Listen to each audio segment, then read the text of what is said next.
today's topic is three or more terms in an AP. Okay, let's start with it. Three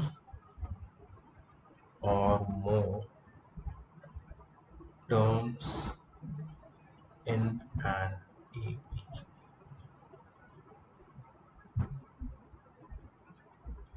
Okay, so in the questions of this topic, you will get a question, a word problem like sum of three or more terms of an AP is so and so, or sum of four terms or sum of five terms, or the ratio of four terms, or whatever. So the questions will involve three or more terms in an AP.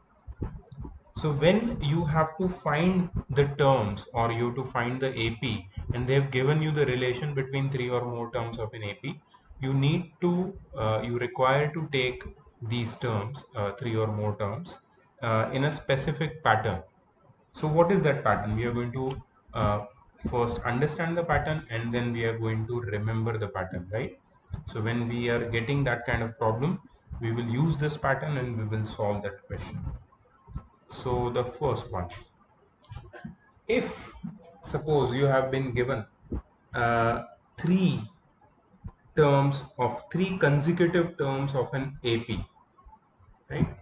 Three consecutive terms of an AP. You will take them as A minus D, A, and A plus D. You see the pattern? Generally, what would we have done? We would have taken A plus D, and A plus 2D. Three consecutive terms of an AP. This is what we would have taken generally. But we are not taking this.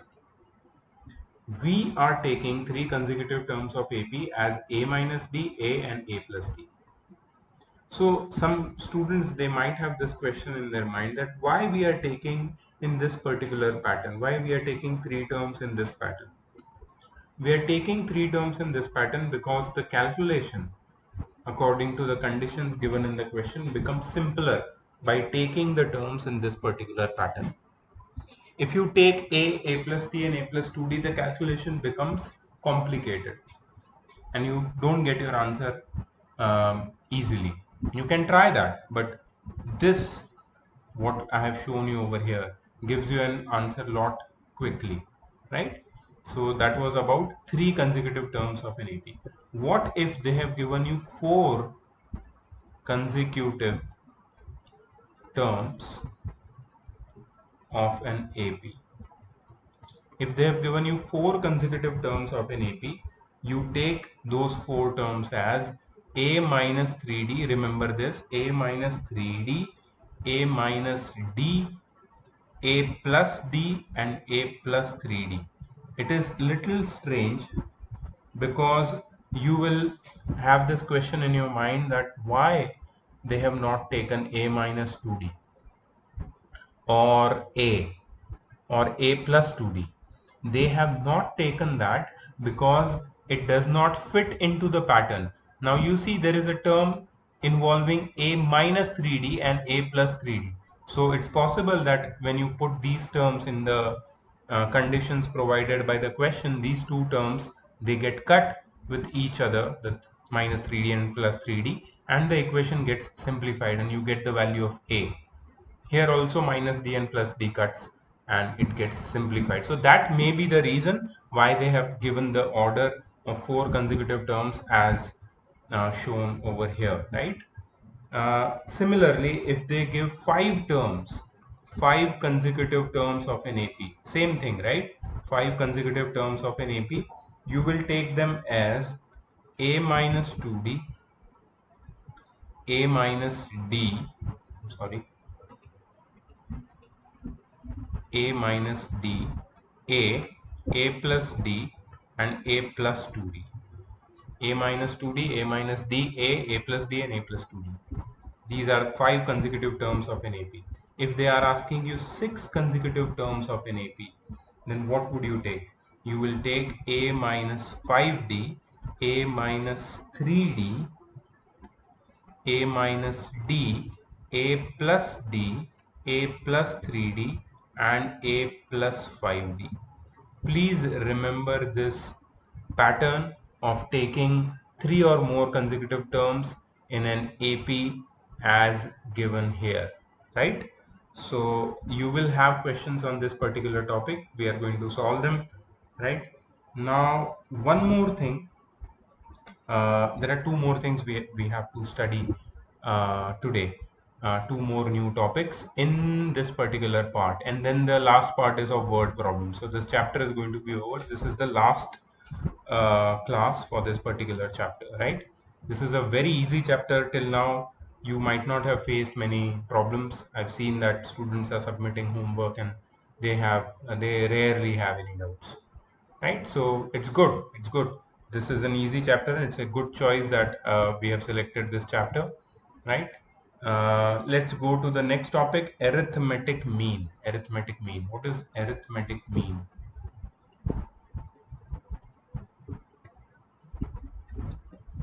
Arithmetic mean,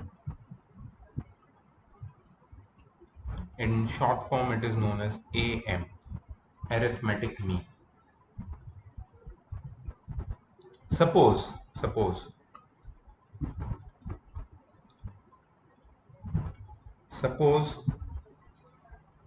A, capital A, and B are in AP. Three numbers, small a, capital A, and B. You must be thinking, why have I not taken A, B, C? You can take A, B, C. But see the pattern which I want to show you over here. If these three numbers are in AP, then can I say that A minus A is the common difference? Yes, second term minus first term. Also, B minus capital A is the common difference.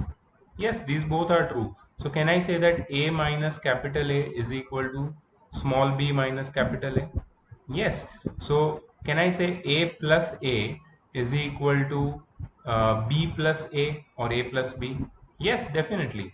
So 2A is equal to A plus B, or capital A is equal to A plus B by 2. Yes. So this is the arithmetic mean. This is the formula for arithmetic mean. So we can say that arithmetic mean between two numbers A and B is A plus B by 2. Arithmetic mean between A and B is A plus B by 2, right? For finding arithmetic mean, understand that the three numbers must be in AP.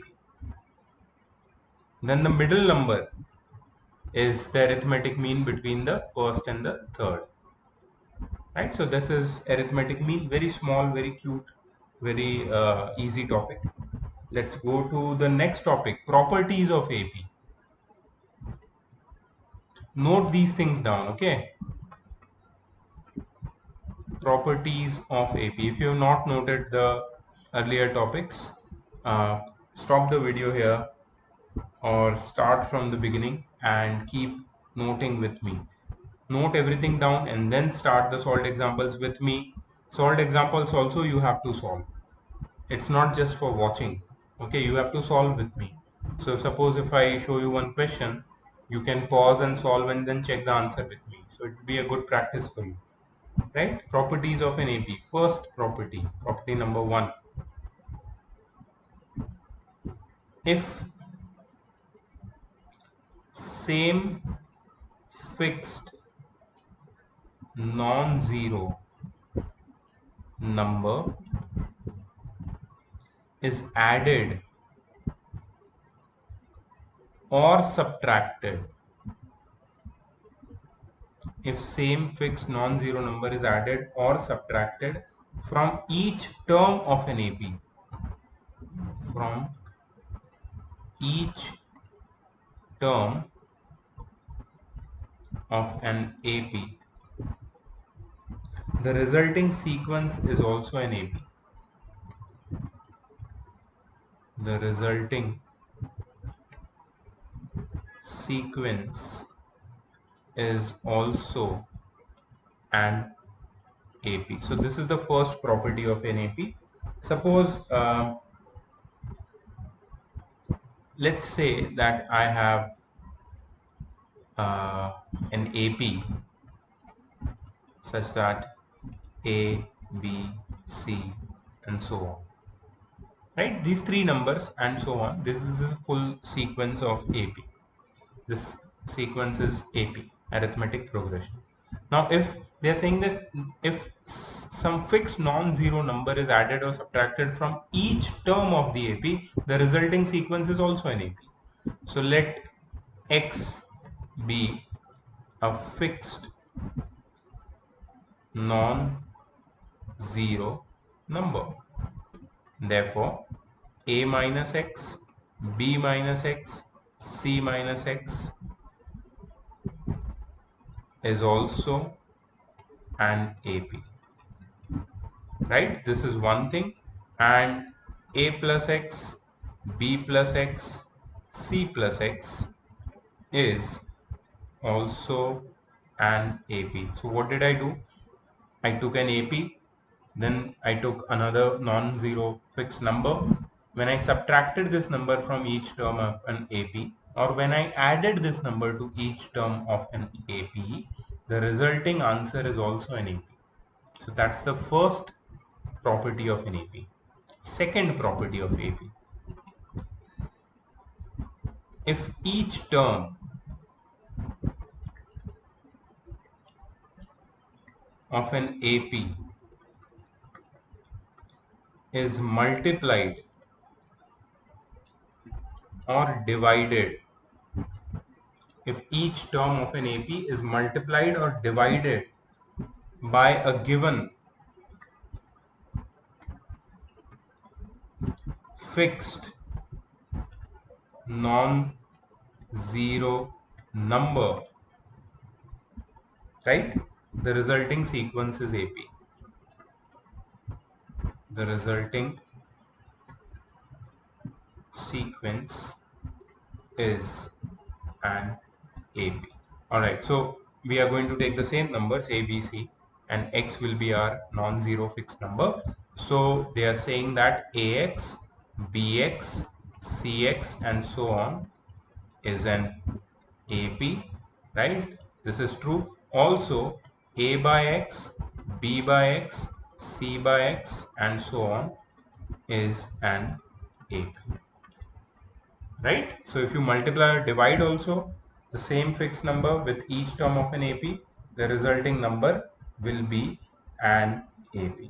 So these are the new topics which we had to study. The properties of AP, very simple properties. You have studied the similar properties in class 9 in the chapter mean and median.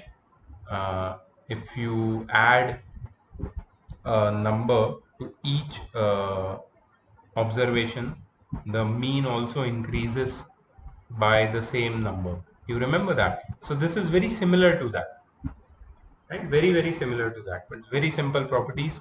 Then we studied about arithmetic mean, and we studied about three or more terms of an AP. Now let's look at how are the solved examples, right? So these are the solved examples. Okay, the first question is uh, the sum of three terms in AP is 33 and the product is 1155. Find the terms. Okay, so let the three terms of an AP be A, oh I'm sorry, three terms, right? So it will be A minus B, A, and A plus D. These are the three terms of an AP. Their sum is 33. A minus B plus A plus A plus B is equal to 33. Their sum is 33 and their product is 1155. Now let us first solve this and then write the second equation. So this will be minus d plus d cuts. Now you understand why we took these three terms. Minus d plus d cuts and a plus a is equal to 33. So 3a is equal to 33. So a is equal to 33 by 3, which is 11. The first term of the AP is 11. Now the product is 1155. What do you mean by product? A minus D into A plus D is how much? 1155. Shouldn't we put the value of A here? Yeah, we can put it. So it will become 11 minus D into 11 plus D into 11 is equal to 1155. Let's take 11 over there. So this will become 11 square minus D square. A plus B into A minus B is equal to 1155 divided by 11. So this will be 121 minus D square is equal to 11 ones are, then there is a 5, so we'll take 0, so it will be 105. 11 divided by 11 is 105, right? Okay, so 121 minus 105 is equal to D square. Now 121 minus 105.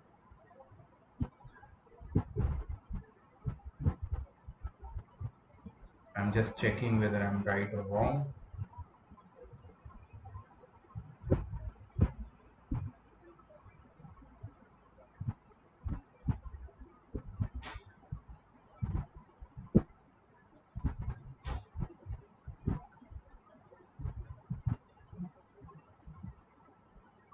Okay, yeah.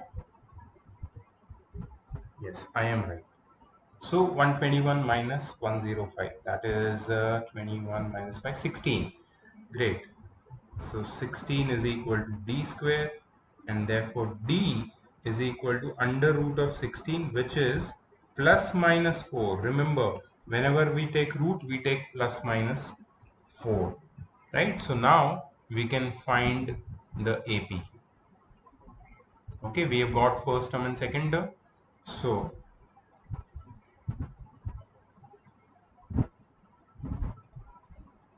terms of an AP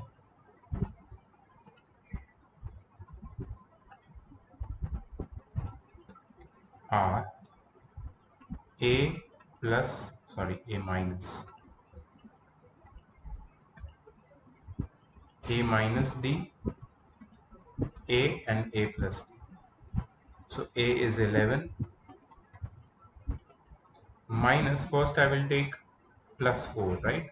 So 11 minus 4, 11, and 11 plus 4.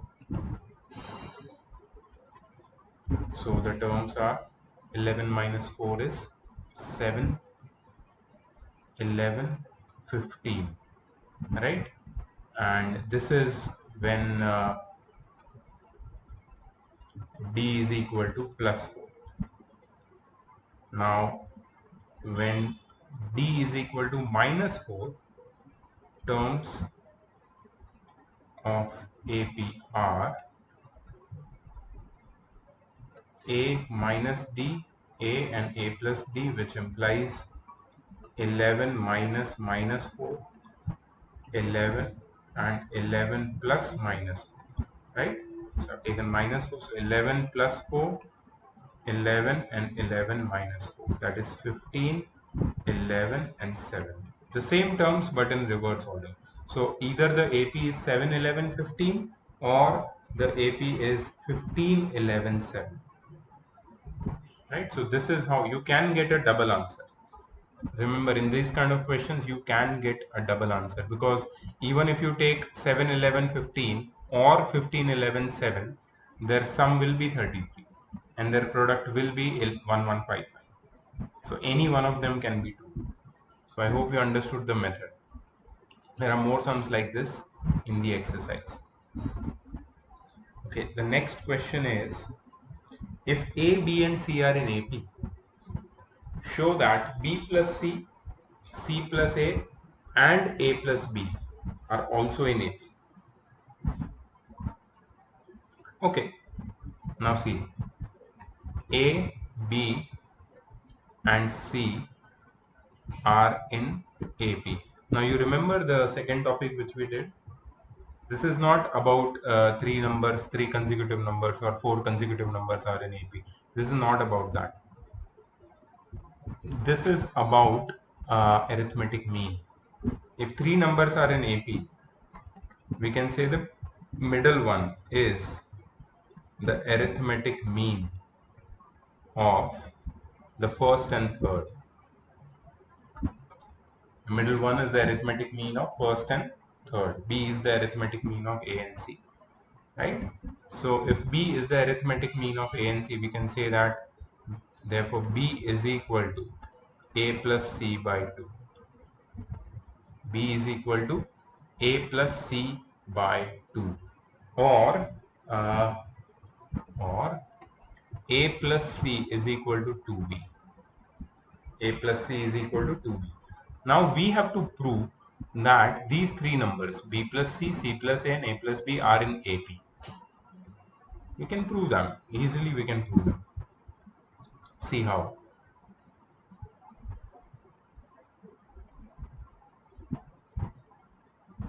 Now the first term is B plus C.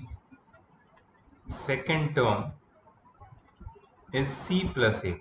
And what is C plus A? See, we've just derived what is C plus A. It is 2B. C plus A is 2B. And third term is A plus B. The first term, the second term, and the third term. We've got all three terms. So, second term minus first term. Let's find what is second term. T2. That's how your textbook writes, isn't it? T2.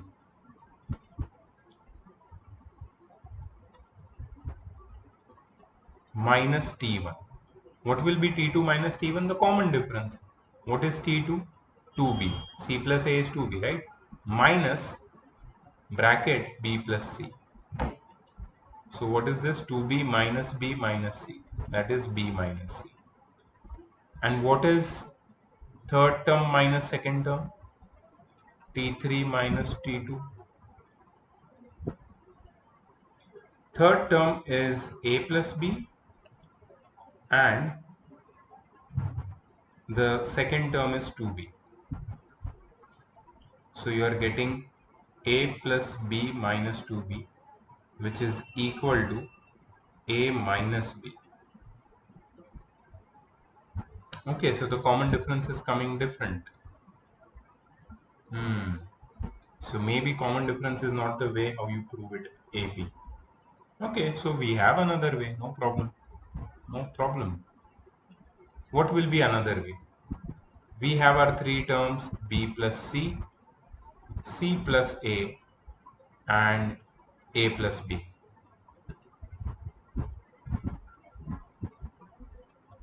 Right?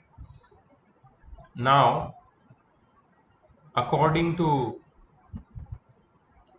our formula for arithmetic mean, if these three terms are in AP, if they are in AP, then the arithmetic mean, the middle one, the middle term should be arithmetic mean of the first and third one. Right? So let's find the arithmetic mean of first and third one. Okay. So therefore B plus C plus A plus B by 2. Let's do this. Let's see what we get over here. So we get A plus 2B plus C by 2. Okay, what is A plus C? Sorry, what is 2B? 2B is A plus C, right? We just got it over here. So we can replace it. So we can write it as A plus 2 in the place of 2B, A plus C by 2, which will be 2A plus 2C by 2. which is 2 bracket a plus c by 2. 2 gets cancelled. What do we get? A plus c. So that means the sum of first term and sum of first and third term divide by 2 gives you the middle term. That means this is an AP. So I tried finding it by finding the common difference, but I was not getting the same common difference. If the common difference was same, then they are proved. It is proved that they are in AP. But then I use the formula for arithmetic mean. So how can the final statement be written over here? Since the arithmetic mean of first and third term of what is the AP? B plus C, C plus A plus B of the sequence B plus C, C plus A plus B is the middle term, that is C plus A. Hence, B plus C, C plus A and A plus B are in AP, right? So this is how you solve it.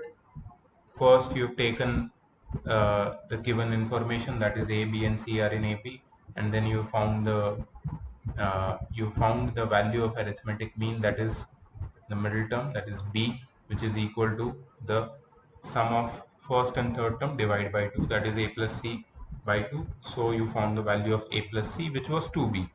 Then directly you proved that the given sequence which we had to prove AP, it's the sum of its first and third term,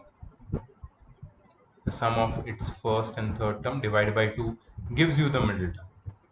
Hence it is the given sequence is an AP, right? Okay, this is the last part. This is part part E, and that's about the word problem. There are just 2 word problem and then we are done with the chapter. Okay, a sum of rupees 8,000 is invested at 10% simple interest per annum.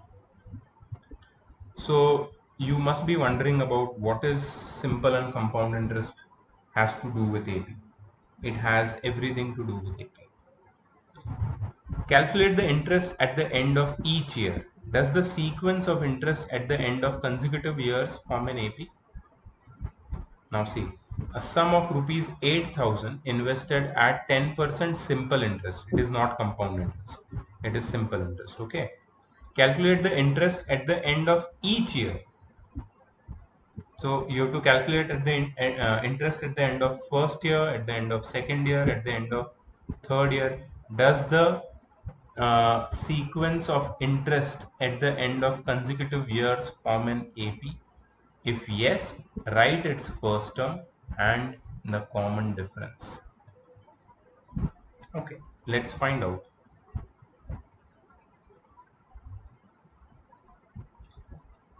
First, we will find the interest for the first year. For 1 year, let's write not first year, for 1 year. Interest is equal to PRT upon 100, I1, okay? Interest at the end of first year. So 8,000 into rate is 10 into time is 1 because we are taking just 1 year upon 100, and this will be rupees 800. Then we will find for 2 years. It's simple interest, right? We are not doing year by year. It's simple interest. So we'll take 2 years together. So I2 will be interest for 2 years, right? PRT upon 100. What is P? 8000. What is R? 10. What is T? 2 upon 100.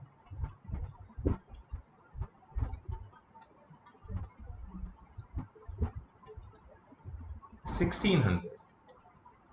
Let's find what is the interest for 3 years. I3 will be 8000 into 10 into 3 upon 100. So this will be rupees 2400. Right? So what is happening over here? The interest for first year, or for 1 year, for 2 years, for 3 years, that is for consecutive years, the interest gives you a sequence which is 800, 1600 and 2400. Here 800, 1600, 2400 is the sequence of interests for consecutive years.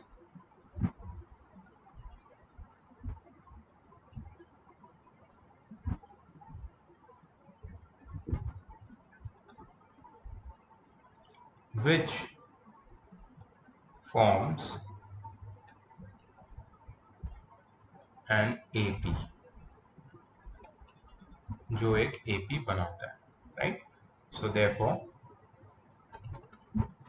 800, 1600, 2400 and so on is an AP with first term is equal to 800 and common difference also equals to 800.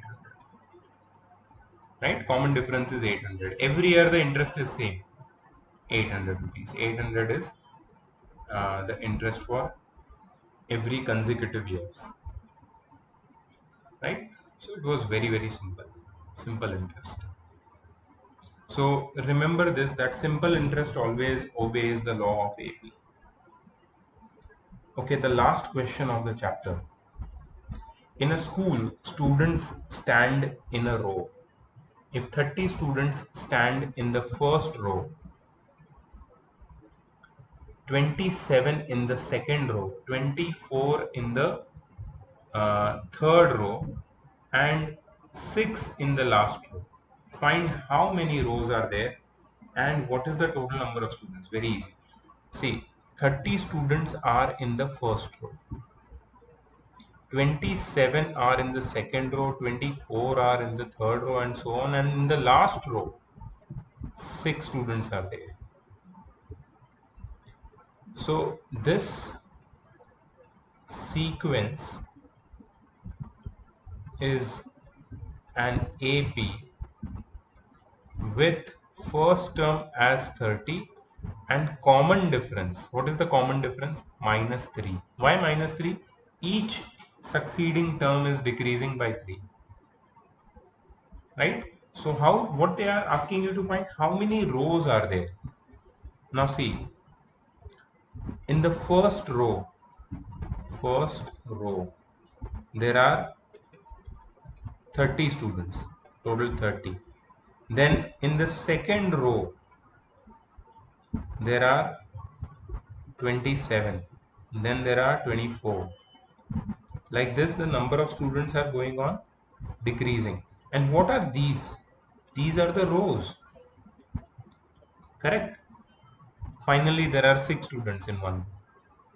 So how many rows are there means how many terms are there. So number of rows is equal to number of terms in AP. Right? So let there be n rows. Let there be n rows. Therefore, nth term, that is the last term, is 6. So what is the formula for nth term? A plus n minus 1 into d is equal to 6. So A is 30, n, we don't know what is n, right? Minus 1. What is d? Minus 3 is equal to 6. So we have to solve this further.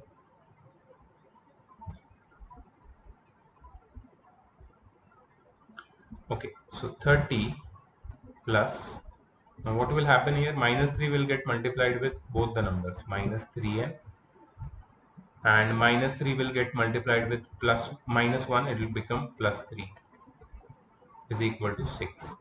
So 30 minus 3n plus 3 is equal to 6. So 30 plus 3, 33 minus 6 is equal to 3n. 33 minus 6 is 27 is equal to 3n. So 27 by 3 is equal to n, and therefore n is equal to 9. So total how many rows are there? 9 rows. We'll write here. Therefore total number of rows is equal to 9. Total number of rows is equal to 9. Now they have also asked one more question. Find how many rows are there and what is the total number of students. So what we have to do to find total number of students? We have to add the students in each row. So 30 plus 27 plus 24 up to 6. So what we have to find? We have to find sum of n terms. Sum of n terms is what? N by 2 bracket 2a plus n minus 1 into d bracket close. What is n over here? N is 9. N is 9. So sum of 9 terms. 9 rows, right? So all the students in 9 rows will be added.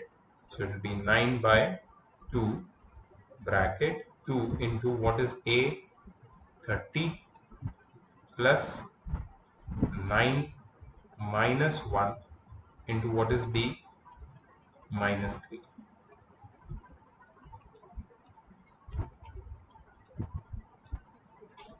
So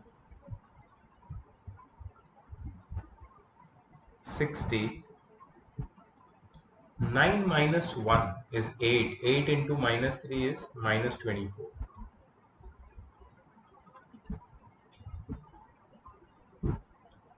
9 by 2 bracket 60 minus 24. What is 60 minus 24? 60 minus 24 is 36. 2 18s are, and 18 nines is 162.